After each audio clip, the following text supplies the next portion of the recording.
একদম নির্ভেজাল খাঁটি দেশপ্রেমী হিন্দু দেখতে চান তাহলে এই দাদাকে দেখেন। সত্যি দাদা, আপনাকে স্যালুট জানাই দাদা। ভিডিওটা দেখেন, তারপর কিছু কথা বলছি। বাংলাদেশের রাম মন্দির নিয়া রংপুরে যে সমস্ত কিছু হিন্দুরা যেভাবে বক্তব্য দিতে আছেন, যে বাংলাদেশের এরকম বক্তব্য আছে, বাংলাদেশে প্রত্যেকটা জেলায় মন্দির হবে, আমরা করব, এটা ঠেকাই আমরা দেখব।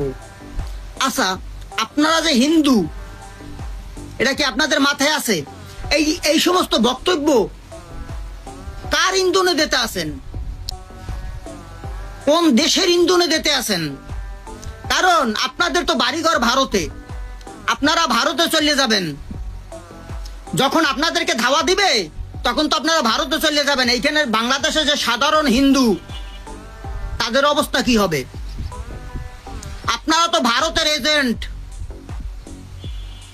আপনারা ভারতের এজেন্ট, ভারতের হয়ে আপনারা কাজ করতেছেন। এইটা একটা মুসলিম কান্ট্রি, বুঝতে হবে।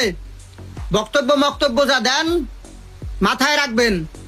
বাংলাদেশের মুসলমান ক্ষিপ্ত হয়ে আপনাকে কিন্তু ধাওয়ানি দেবে, আপনাদেরকে ধাওয়ানি দেবেন, পান নিচে মাটি থাকবে না। সাধারণ হিন্দুরা বিপদে পড়ে যাবে, আমাদের মতো যারা আছি তারা বিপদে পড়বো। এই কামও করবেন না। আর যদি এ ধরনের কিছু আভাস পাই এই মন্দির নিয়ে, এই আপনার মূর্তি নিয়ে, কিন্তু ষড়যন্ত্রের গন্ধ আসতেছে।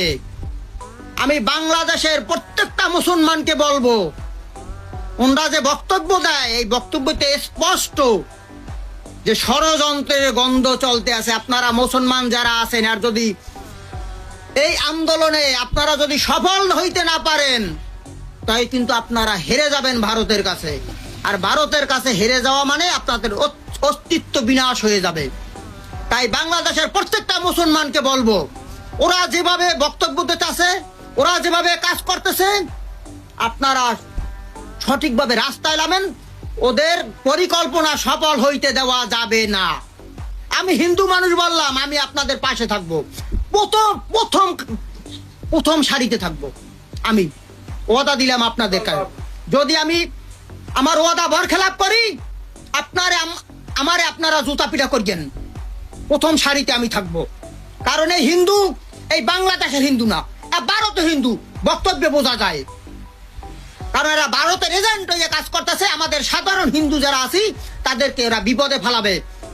এরা কোনোদিনও এই পরিকল্পনা সফল হইতে দেওয়া যাবে না। আপনাকে ধন্যবাদ দাদা, এত সুন্দর সুন্দর কথা বলার জন্য। আসলে আপনি একদম নির্ভেজাল একটা দেশপ্রেমী মানুষ।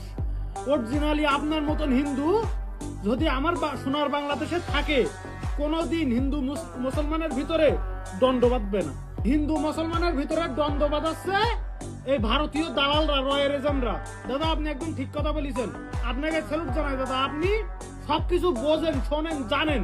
হ্যাঁ, যারা ওয়ান্দ, হ্যাঁ, যারা ভারতের পূজা করে, মোদির পূজা করে, তারাই একমাত্র দেশের শান্তি চায় না। এইটাই